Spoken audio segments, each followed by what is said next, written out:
What's going on YouTube? So today I'm going to be bringing you another god guide video. This is going to be covering the 5 easiest gods in Smite. This is going to be covering the hunters today. So in the original beginner's guide for Smite video, I told you that Cupid was one of the easiest hunters to play. So this is not entirely true because Cupid's not doing too well. So instead, I'm going to be recommending Neith to you. It's just because she's a little bit better, she's available to everyone, and her kit is very self-explanatory. So first things first, we're going to be covering her abilities. So her first ability is probably, this is going to be your primary lane clear. It's going to be the ability you're going to be using the most. It's extremely good. So it does a ton of damage, and it's just a line ability. It's really difficult to miss in a way. So just make sure you're using this on minion waves, using this on enemy gods. Generally, you can sneak in an auto attack every time you hit it on an enemy god. So that being said, let's go on to the second ability. This is a circle ability that you can move around. If you start to cast it, you'll see it on the ground. And what it'll do damage to the enemies in the area, and then depending on how many people you hurt, up to 3 will come back and heal you. Not the enemy, but the ability will. Sorry if there was any misunderstanding on that. After that, you have your backflip.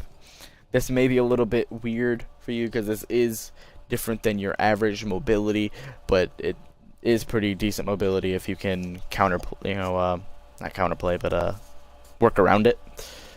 So if you have if you're facing the enemy and you're being chased, then just pop your backflip and you're out.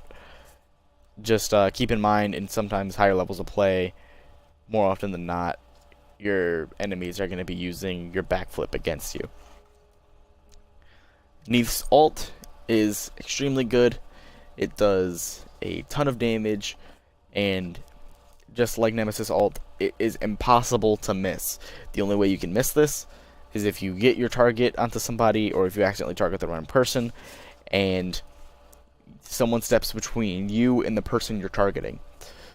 The one tip I will give about Neith ult that I see not a lot of people do, you want to make sure that you charge Neith's ult up all the way. So where you can tell that it's charged, when you start to use your ultimate, there is a circle in the middle of the screen that will go all the way around. Once it goes all the way around, it is completely charged. Then all you have to do is fire the ult. I've seen tons of people that I've played with. They'll start to use it and then fire it right away, and they'll wonder why they won't get the kill.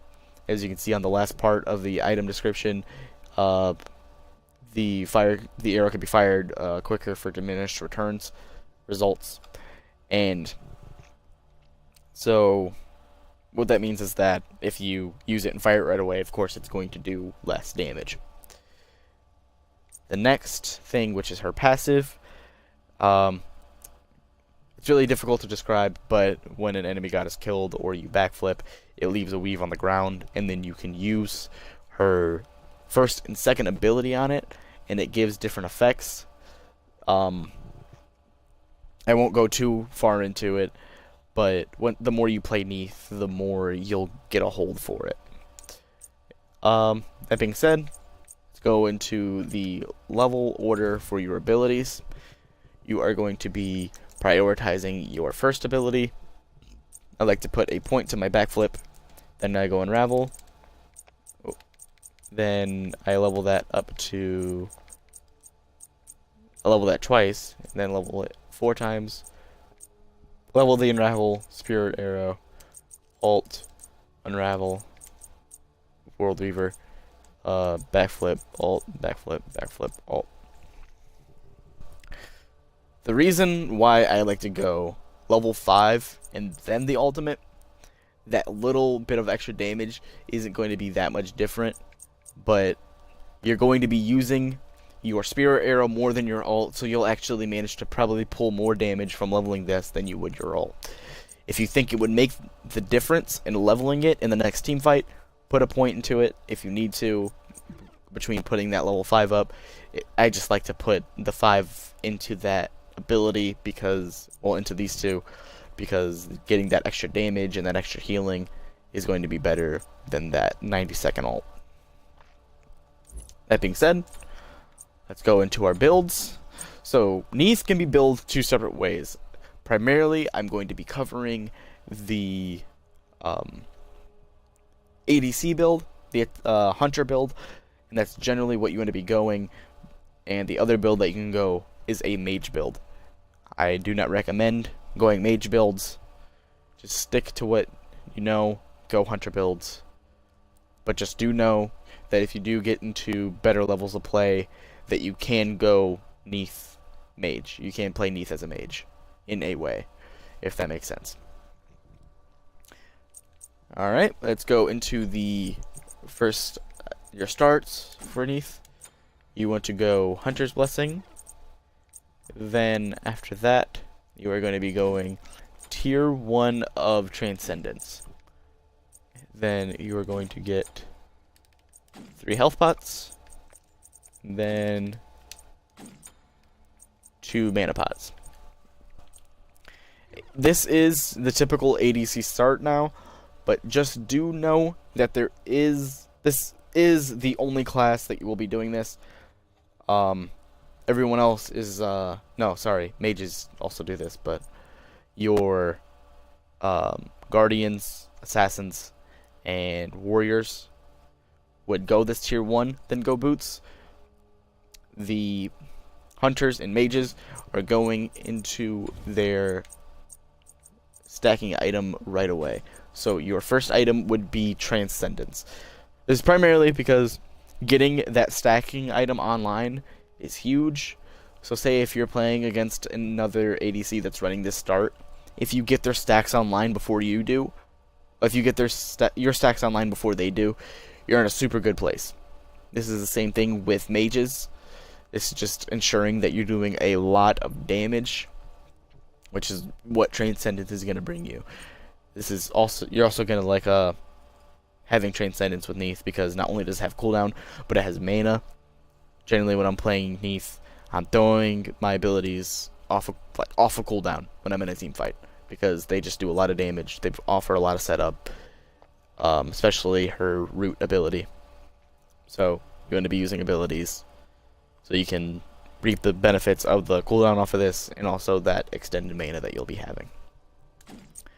After that, this is the debate since they got buffed. I like to go Ninja Tabi. That extra attack speed is really nice. And also the mana kind of gives you power in a way, just a little bit, not super crazy, off of Transcendence, but it's nothing to brag about. After this, depending on how you're feeling in your build at this point, if you feel like their enemy tanks are already pretty tanky, you can opt for a Kins or an Executioner. They have to be really fed to be that far, so I'm going to assume that they're not. I like to go Crusher. It does give pen, so if they're not tanky yet and they come back to lane and they're pretty tanky, by then you'll have your Crusher online. You'll have a little bit of penetration, so you're not getting completely screwed over with that, but you'll definitely be in a better place. So this is where the item depends on what you're playing against. So you can go Kins, you can go Executioner. It depends on how tanky they are. Generally, I like to go Kins. Kins is just a very safe item. It always probably will be. It's just it'll always make sure that you're hitting their enemy tanks hard, because generally their enemy tanks are going to have health, so that Kins is going to reap huge benefits for you. After that, every ADC needs some lifesteal.